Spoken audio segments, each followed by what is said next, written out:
Howdy, howdy everybody. It's good to be with you again for another one of our little video visitations. And they don't want me to tell you that Dr. Dave Eckert is a man of erudition, but he is. Now, I am a man who would like to be of hair addition, but unfortunately that train left my station.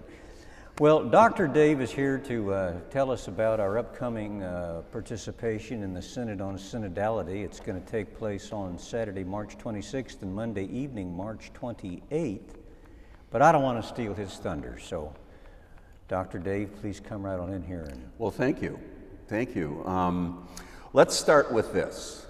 Pope Francis is the head of the world's largest, 1.3 billion people, the world's largest and oldest continuously functioning international organization.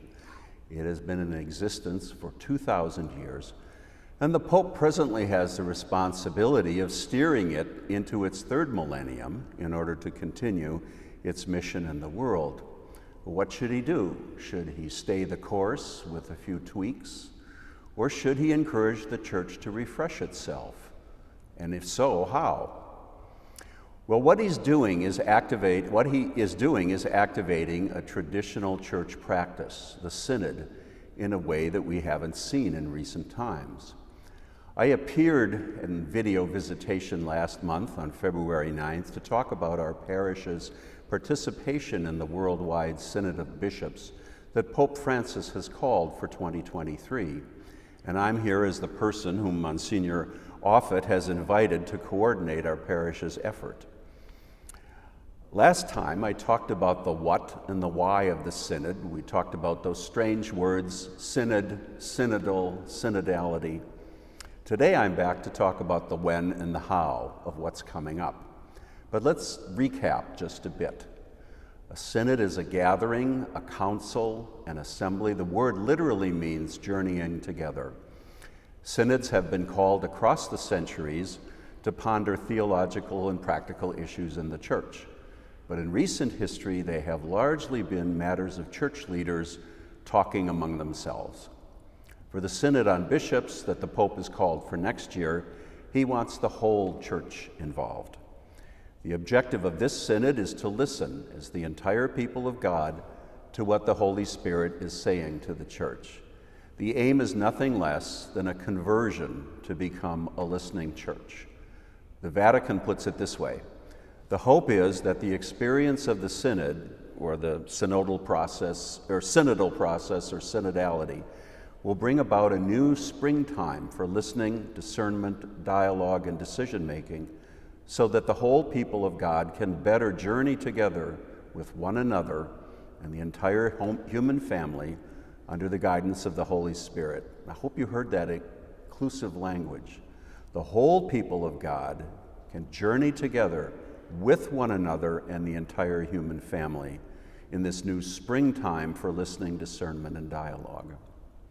To learn more about this initiative of becoming a synod-like or synodal church, we have put a lot of information on our parish website under this icon. It's very apparent when you go there. You'll find last month's video and soon this video. You'll find material from the diocese, including a very helpful video from Bishop Johnston. There's material from the Vatican. And if that's not enough, just Google Synod on Synodality, and you will get 151,000 hits.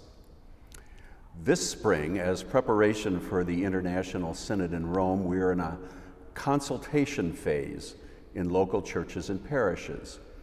As our contribution, Visitation joins parishes across the diocese, across the country, and across the world in a conversation about the life and future of the church. We have scheduled 2 gatherings, as Monsignor began, to take place on the last weekend in March, to which we invite you to bring your hopes and aspirations for the church, for our journeying together. On Saturday morning, March 26th, we will have an in-person gathering starting at 9 o'clock and ending at 11:30, and we're going to begin that here in the church. On the following Monday evening, March 28th, we will have an online gathering that will begin at 7 o'clock and run to 9 o'clock. And there'll be a Zoom link for that. You can attend either of these gatherings. Actually, there will be a third process among the faculty and upper grades of the school that will take place later this month.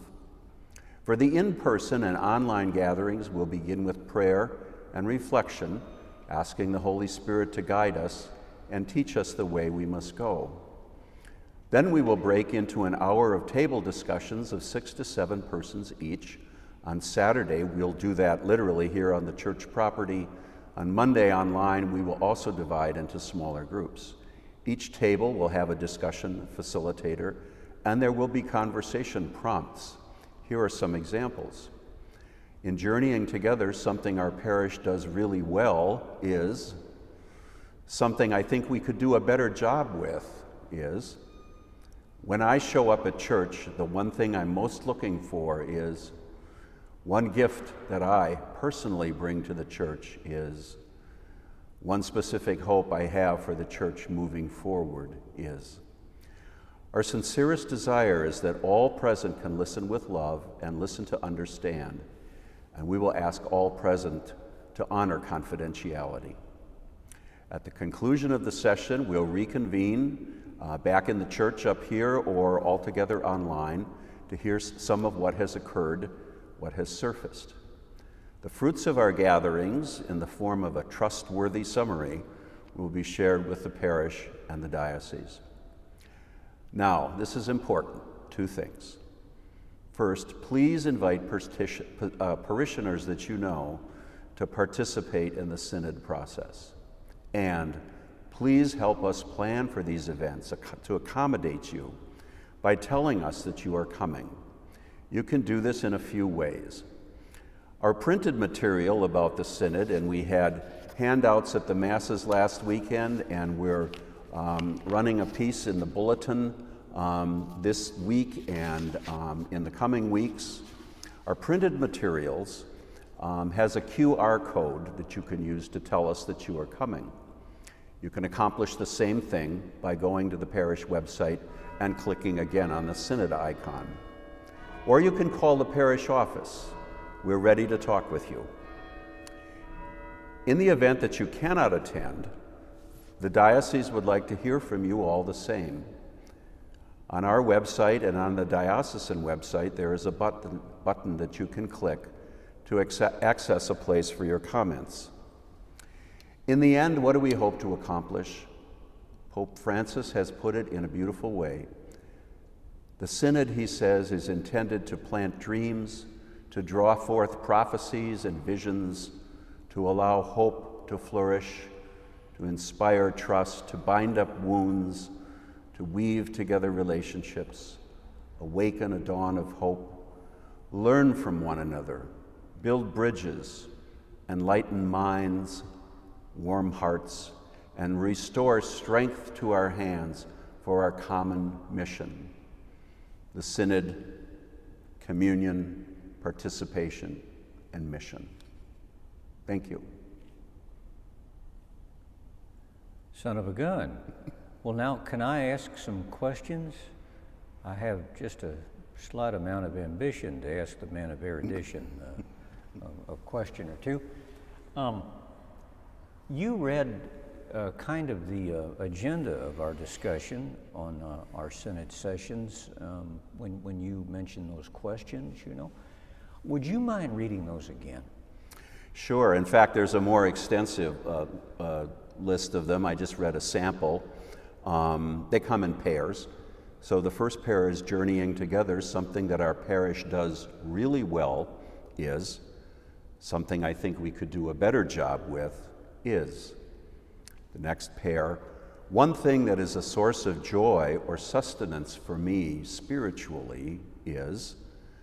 One thing that is a struggle for me personally in the faith is. When I show up in church, one thing I'm most looking for is. One gift that I personally bring to the church is.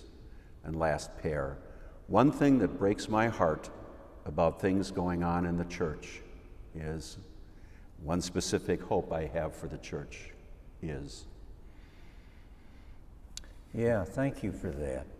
That's important, and in many ways is the agenda of our conversations. And if you're able to think about that, I respectfully suggest that you should, so you're able to sort of hit the ground running when we gather together on Saturday the 26th or Monday evening the 28th. I also noticed that in those pairs of questions you read, at least in many of them, there's that phrase, one thing, one thing. You know, that's by design, to just kind of, just shave that down so our conversations can be more focused and not so diffuse. And we can listen to one another one at a time, taking turns. There will be time for everyone to speak if we begin with the main idea. And I also think that if you agree with something that has been said before, it's enough to say that I agree about the point that was just made, and I would add this. It's enough to say, not necessarily to repeat some of these things. Yes, sir. Yes, sir. I know that among the many things that you've been doing to get ready for this, you've been recruiting people to help out with the logistical parts of it, to have table leaders and note takers. Is there anything the parish can do to help you with that, or you feel like you've got it pretty well in hand? I think we have it pretty well in hand. The important thing that I said at the end just now in my remarks was that we'd like to know how many people are coming. And that will help us understand the number of tables and facilitators, or online, the same thing, how many groups we're going to divide in. So it's helpful to tell us that you're coming, and how many people from your household perhaps are coming. Right, right. So we're going to have to, that morning, perhaps have a lot of listening stations set up. Yeah. And man, that could get pretty interesting. But we'll do it. We'll get it accomplished. Even if we got to go over to school, we'll get it accomplished. But we'll get it done. Some of you have never been to the choir loft. You'll be interested to go up there. Oh, it's a spooky place. Yeah, back when we first announced this, or the diocese made it nearly obligatory, I was kind of dreading it because it seemed like such a nebulous thing. But Dr. Dave Eckert, you have done a wonderful job of scraping the mystery away from it and making it imaginable for me. Oh, so I'm looking forward to it now. Oh, good. Yeah, good. I hope you are. Yeah. 2 weeks, that'll be Saturday. It'll be 2 weeks from this Saturday, and 2 weeks from this coming Monday. Right. All right, sir.